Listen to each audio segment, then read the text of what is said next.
பெரிய பசங்களுக்கு கூட ஸ்ரீங்காரத்துக்கு நாங்கள் போராடுவோம். ஐயோம்மா கொஞ்சம் வைக்கப்படுமா, கொஞ்சம் பக்தி காட்டுமா, கொஞ்சம் இது பண்ணுமா அப்படின்னு சொல்ல வேண்டிய ஒரு சூழ்நிலையில் இருந்தாலும் இந்த குழந்தைங்களுக்கெல்லாம் என்ன புரிஞ்சிருக்குன்னு எனக்கு புரியல. பட் அவங்க வந்து I think they are the blessed lot of Sri Harinath Natyalaya. இந்த கலை வந்து சாதாரண கலை இல்லைங்க. அது நீங்கள் எல்லாரும் புரிஞ்சிருப்பீங்கன்னு நினைக்கிறேன். இப்போ கொஞ்ச நேரம் நம்ம உட்காந்து பார்க்கும்பொழுதே ஒரே கூஸ் பம்ப் மூமெண்ட்ஸ் தான். ஸ்டார்டிங்லேருந்து அந்த புஷ்பாஞ்சலி ஓப்பனிங்லேருந்து என்ன ஒரு கம்பீரம் இந்த குட்டீஸ்குள்ள இல்லை.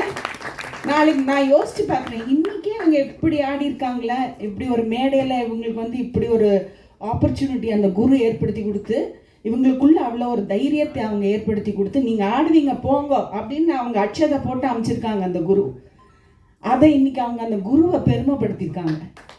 என்னால் உணர முடிஞ்சுது. அவங்க பத்மினி அங்கே நட்டுவாங்கம் பண்ணும்பொழுது அவங்களோட எமோஷன்ஸ் என்னால் உணர முடிஞ்சுது. அந்த கண்களில் வந்து கண்ணீர் வரல, ஆனால் அந்த கண்களில் அந்த ஒரு பெருமிதம், ஒரு குருவுக்கான பெருமிதம்.